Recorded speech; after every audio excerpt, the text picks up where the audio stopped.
Ozzy Osbourne's final farewell was nothing short of historic, a raw, emotional, and deeply human moment that united not just a family or a city, but generations of fans across the world. On a gray and solemn day in Birmingham, the birthplace of heavy metal and Ozzy himself, tens of thousands of people gathered to say goodbye to a legend who transcended music, generations, and cultural boundaries. The funeral procession that wound through the city was not just a farewell to a rock star, but a heartfelt tribute to a man who had become part of people's lives in ways that are rarely seen, even for the most famous among us. Ozzy, who died at the age of 76, had only just taken the stage one last time weeks earlier, performing for over 42,000 fans at the Back to the Beginning concert at Villa Park.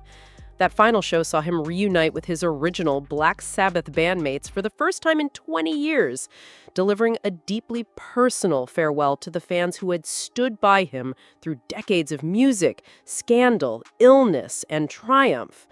His final words to the audience were simple but powerful.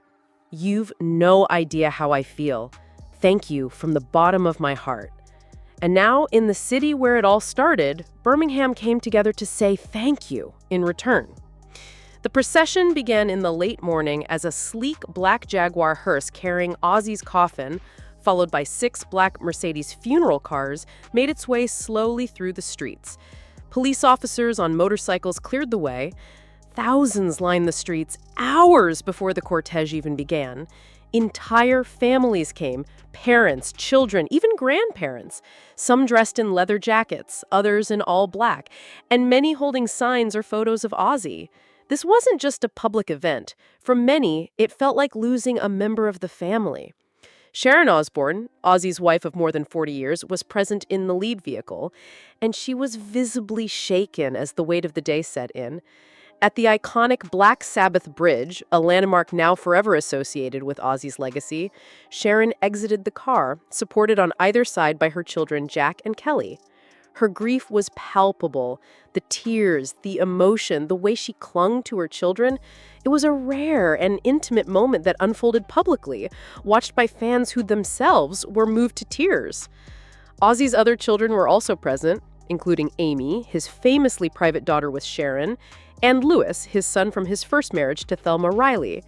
Notably absent, however, were Jessica and Elliot, his other children from that first marriage. Their absence was not just physical. They were not mentioned in the family's public statement about Ozzy's passing, something that fans and commentators have quietly observed and speculated on. At Black Sabbath Bridge, the family paused as the crowd chanted, "Ozzy, Ozzy," in unison. Flowers were laid beneath a mural dedicated to the band. Fans raised peace signs in tribute, a symbol Ozzy had made his own over decades. For a few minutes, time seemed to stop as the family took in the overwhelming show of love and appreciation. Then, silently and solemnly, they returned to their vehicles and the procession continued, winding its way through Broad Street, where fans tossed more flowers onto the vehicles as they passed. The route was deeply symbolic. The hearse passed by Lodge Road in Aston, where Ozzy was born and raised, in a modest terraced house. It was there, in that working-class neighborhood, that John Michael Osbourne, the boy who would become Ozzy, first discovered music. It was the street where he grew up, where he got into trouble, and where he first dreamed of escaping through the power of rock. The house had become a shrine in the days following his death, with photos and tributes adorning the windows and flowers left on the pavement. In the days leading up to the funeral, fans had gathered at key locations throughout Birmingham, at murals, outside recording studios, and near the museum that opened a commemorative exhibit titled Ozzy Osbourne 1948-2025 Working Class Hero. That title said it all. Ozzy was not just a rock icon. He was a symbol of something bigger, a working-class kid who made it, who stumbled, fell, got up again, and never lost the grit and humor of his roots. At every stop along the procession route, people shared personal stories of how Ozzy's music, and even more so his presence, changed their lives. One fan, identifying himself only as Goose, said he discovered heavy metal as a teenager and felt like for the first time someone understood him. That's when I found, like millions of people around the world, that there was music that was for us, something that spoke our language. Ozzy helped give that to the world. He felt like a family member. Another fan, Evie Mayo, spoke about how Ozzy inspired her to pick up the guitar. I love his music. I absolutely love it. I'm learning guitar just so I can play his songs. He was such an inspirational person, and I think he really impacted everyone here, especially in Birmingham. It's hard now that he's gone. You can really feel the loss. Birmingham musicians Alicia Gardner-Trejo and Aaron Diaz played live music during the procession. Alicia called it a huge honor and admitted she was almost speechless. To be here playing the music of Ozzy and Black Sabbath, it means everything. Aaron added, their music is Birmingham. It has the grit, the heaviness, but also the humor and humility that defines the city. Fans traveled from all over the UK to attend. Lee Clark and his mother Tracy came 200 miles from Plymouth on a sleeper train. Lee said he had made the decision long ago that when the day came, he would be there no matter what. It's pretty hard to be a metalhead and not like Ozzy. All the other bands, they wouldn't exist without him. 10-year-old Eliza arrived with her mom and grandmother holding an umbrella decorated with little bats and a sign that read, "Good night, Ozzy, Birmingham forever." Her mother, Claire, said Ozzy allowed kids like mine to dream big. He never forgot where he came from. We love that about him. He stuck to his roots. Claire added that it was incredibly generous of the Osbourne family to organize a public procession before the private family burial. For fans to be included like this, it means everything. Birmingham's Lord Mayor Zafar Iqbal called Ozzy a son of Birmingham and said the city was honored to give him the send-off he deserved. Ozzy and his Black Sabbath bandmates had recently received the Freedom of the City, one of Birmingham's highest honors, recognizing their cultural contribution over the last half-century. Ozzy's life, of course, wasn't just music. It was chaos, drama, reality TV, and reinvention. After breaking away from Black Sabbath in the late 1970s and struggling with addiction, he reinvented himself as a solo artist, with Sharon at his side. Together, they built a brand, a legacy, and a family.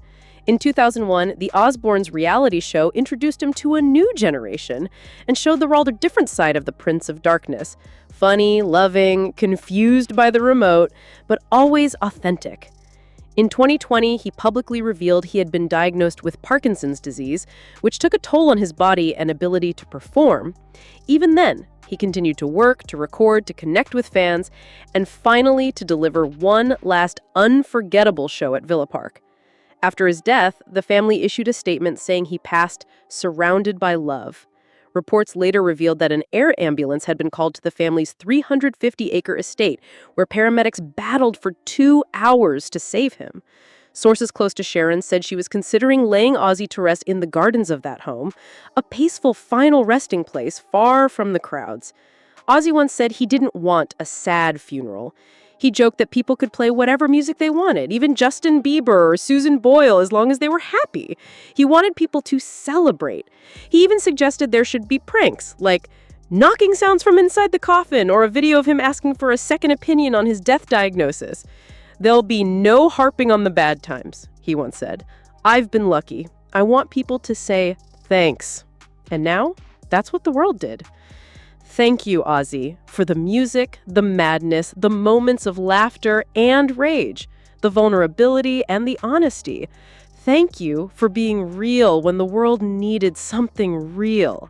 Thank you for being the soundtrack to so many lives and for showing the world that even a kid from Aston could become a legend. You were the voice of outsiders, the sound of rebellion, and the heart of heavy metal. From the darkness, you gave light. From pain, you created power. You were Birmingham. You were all of us. And now, as Birmingham says goodbye, one last message rings out from the crowd, the murals, and the music. Ozzy forever.